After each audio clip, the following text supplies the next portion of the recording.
Remember rushing home from school to catch your favorite shows? Well, grab your juice box because we're diving into 10 shows that smuggled way more adult content past parents than you ever realized as a kid. Number 10, Rocko's Modern Life. This looked like a cute cartoon about an Australian wallaby trying to fit into American suburban life, but Joe Murray's Nicktoon was basically an adult comedy show disguised as kids' entertainment. The writers packed every episode with hidden adult jokes that flew right over our heads. The most shocking example comes from a season 1 episode where Rocco briefly works as a phone operator. The poster above his desk says "Be hot, be naughty," and Rocco keeps saying oh baby," into the phone. Oh baby, oh baby, oh baby. Rocco! Mrs. Bighead? Only when his neighbor Mrs. Bighead calls does he realize he's working for a phone sex company. This actually aired on Nickelodeon in the afternoon when kids were watching. The show also featured a restaurant chain called Choky Chicken, which sounds innocent until you realize the adult meaning behind the name. Another episode showed a milking machine scene so graphic it was later censored in reruns. Mrs. Bighead's constant attempts to seduce Rocco became so obvious that parents eventually caught on and complained. The network executives told Murray to push boundaries because he wanted to copy the success of Ren and Stimpy's edgy humor. About 20% of the audience were adults, which was unheard of for Nickelodeon back then. Parent complaints eventually got some segments removed from reruns, but the damage was already done. Number 9, The Ren and Stimpy Show. John Kricfalusi's cartoon about a psychotic chihuahua and dim-witted cat didn't just cross the line of good taste, it completely ignored that the line existed. Even in the original kid-friendly version, gross-out scenes of rotting teeth and weird sexual references made censors uncomfortable.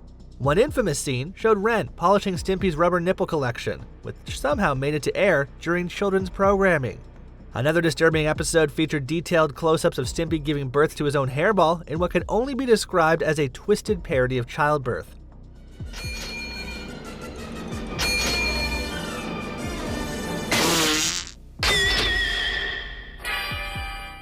The show regularly featured bathroom humor so extreme it made parents cringe, including scenes of characters bathing in their own filth. When the creators got complete creative freedom in 2003 for the adult version on Spike TV, things got so inappropriate that the show was cancelled after just 3 episodes. The reboot included full nudity and scenes so graphic they're still considered some of the worst animated content ever made. But even the original series slipped adult content past young viewers through surreal visuals and references only grown-ups would understand.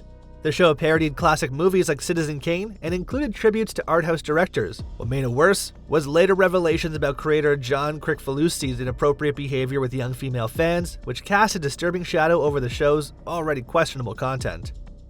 Number 8, Animaniacs. Steven Spielberg pitched this as Looney Tunes for the 1990s, complete with educational songs and Hollywood parodies. But the writers made it a game to see what inappropriate content they could sneak past the censors.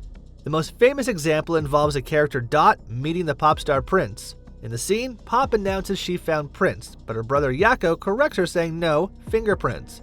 Dot looks at Prince with a knowing smile and says, "I don't think so," then throws him out the window. Kids laughed at the physical comedy, but adults realized the joke was about where Prince's fingers had been. This wasn't a one-time thing. The show constantly referenced Freud's theories about sexual psychology, included jokes about the Clinton administration scandals, and featured adult themes that sailed over children's heads. Get out! Get out! Get out! Leave, leave, leave. Character Minerva Mink was basically designed as animated eye candy for adult viewers, with curves and movements that were clearly meant to appeal to grown men watching with their kids.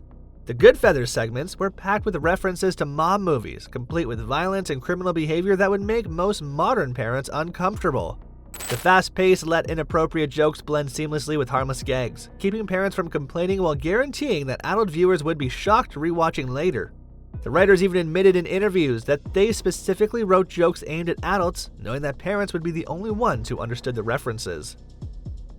Number 7, Saved by the Bell.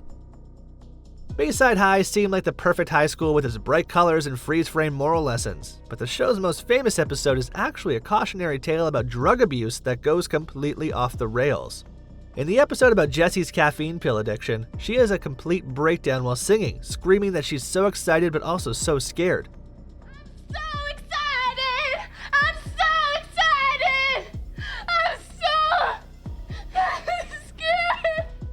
Originally, the writers wanted to make the storyline about speed, but NBC executives panicked and changed it to diet pills instead. The performance was so over the top that it became an internet meme decades later.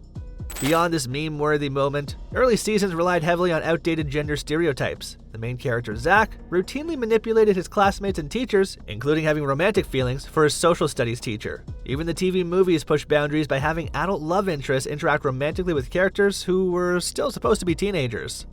Number 6. The Fresh Prince of Bel-Air. Will Smith's comedy about culture clash was famous for dance moves and fashion, but it never avoided serious real-world issues. One fifth-season episode literally has Will getting shot during a carjacking. His cousin Carlton responds by buying a gun, leading to an intense conversation about black masculinity and violence in America. The scene where Carlton pulls out the weapon is genuinely shocking for what was supposed to be a family sitcom. Take your hands out of your pockets! Take your hands out of your pockets! Other episodes dealt with racial profiling by police, parental abandonment, and drug addiction. The show even addressed criticism within the black community and domestic violence in surprisingly mature ways. Because NBC marketed this as a lighthearted sitcom, many young viewers tuned in expecting pure comedy and missed the deeper social commentary. The writers skillfully balanced humor with serious subjects. One minute a character gets thrown out the house for comic relief, the next minute Will is crying about his absent father, asking how come he don't want me, man. Number 5. Married with Children. For American teenagers in the 1990s, the Bundy family was appointment television. For many parents, they represented everything wrong with culture. When a Michigan mother named Terry Rakolta saw a 1989 episode about the characters shopping for lingerie, she organized a sponsored boycott, calling the show trash TV. The controversy actually boosted ratings significantly, proving that sometimes negative publicity is the best publicity. Every episode delivered adult humor, body shaming, and cynicism that shocked audiences used to a wholesome family sitcom like The Cosby Show. The father, Al Bundy, was a former high school football star who constantly reminisced about his glory days while working a job he found humiliating. The daughter, Kelly's outfits were designed to get reactions from the studio audience, with the camera often focusing on her physical attributes in ways that would be considered inappropriate today. The son, Bud's behavior towards women feel particularly uncomfortable by today's standards, essentially making him a prototype for what we now call an incel character. His desperate attempts to lose his virginity and his treatment of women as objects rather than people created storylines that haven't aged well at all. The mother, Peg, was portrayed as lazy and sexually demanding, constantly wanting attention from her husband who found her repulsive. Teenagers loved the series because it validated their suspicion that adult life could be disappointing, and because it aired at 9 p.m., late enough to avoid parental supervision. The show's impact on television helped establish Fox as a network willing to push boundaries. Number 4. Tiny Toon Adventures. This cartoon promised classic Looney Tune mayhem for a new generation, but the writers filled episodes with adult references and inappropriate content. The most shocking example is a segment called One Beer, where 3 main characters share a single bottle of alcohol, steal a police car, then drive off a cliff to their deaths. How does it feel to be DWI? Driving while intoxicated. The segment was supposed to be an anti-drinking message, but Fox Kids pulled it after just one airing because it was so inappropriate. Most fans only discovered it years later through unofficial uploads online. The imagery of beloved cartoon characters dying violently was genuinely disturbing. Beyond that disturbing storyline, the series constantly slipped adult references past censors through film parodies that kids couldn't possibly understand. Movies like Goodfellas and Thelma and Louise were referenced regularly. The strategy was to drop inappropriate content quickly, then move on before censors could react. Number 3. Boy Meets World. Disney's TGIF programming block marketed this as wholesome romance and life lessons, but the Matthews family dealt with surprisingly mature problems. A 5th season episode about teenage alcoholism was so intense that Disney Channel banned it from reruns. The episode compressed the reality of addiction into 22 minutes, showing the character Sean becoming an alcoholic after a single drinking session and even pushing his girlfriend. Go! The scene was genuinely frightening and showed domestic violence that had no place in a family sitcom. The actor who played Sean later criticized the episode for oversimplifying such a serious issue. Even college storylines crossed inappropriate lines. One episode had a professor sexually harassing a student, but the script focused more on her boyfriend's anger than on the victim's experience. The reason young viewers missed the adult content is that the show evolved with its audience. 6th grade viewers became high schoolers by the time these mature storylines aired. Number 2. The Simpsons. By the mid-1990s, Springfield was appointment television for American kids who ignored the parental guidance rating. Matt Groening's writers packed episodes with bedroom humor, political satire, and cartoon violence graphic enough to spark congressional hearings about the effects of television on children. One episode featured Homer and his father selling a libido tonic, which was clearly meant to enhance sexual performance. Another episode showed Marge posing for a men's magazine, complete with references to adult photography that kids completely missed. The character Mo Sizlak ran a bar that was essentially a dive filled with alcoholics and criminals, yet somehow this was considered appropriate for family viewing.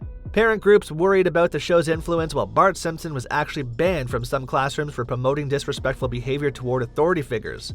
But Fox scheduled The Simpsons opposite The Cosby Show, positioning it as edgy alternative programming for families who wanted something different from traditional wholesome sitcoms.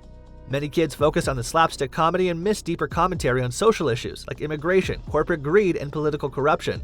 The ultra-violent, itchy, and scratchy cartoons within the show were arguably more inappropriate than contemporary adult cartoons, featuring graphic dismemberment and torture that was played for laughs. Episodes showed Scratchy being decapitated, blown up, and mutilated in ways that would make modern parents cringe, but because the animation style looked cartoonish, most parents didn't object or notice how extreme the violence actually was. Number 1. The Powerpuff Girls. Craig McCracken's superhero cartoon about 3 kindergarten girls seemed wholesome enough, but it was layered with adult references and themes.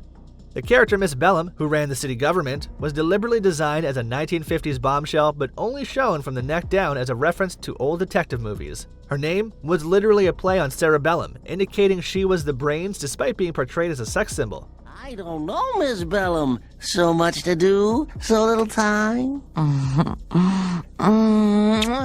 This character floated around in high-heeled boots with a high-pitched voice and makeup, representing what many scholars now recognize as groundbreaking non-binary representation in children's media. Episodes didn't hesitate to include mature themes either. One storyline showed him mind-controlling every adult in the city. Another dealt with body image issues through a deformed clone character named Bunny, who eventually exploded. So the next time you revisit a childhood favorite, listen carefully. You might discover adult jokes you never understood. Your childhood might be officially ruined, but it's probably more fascinating than you ever realized.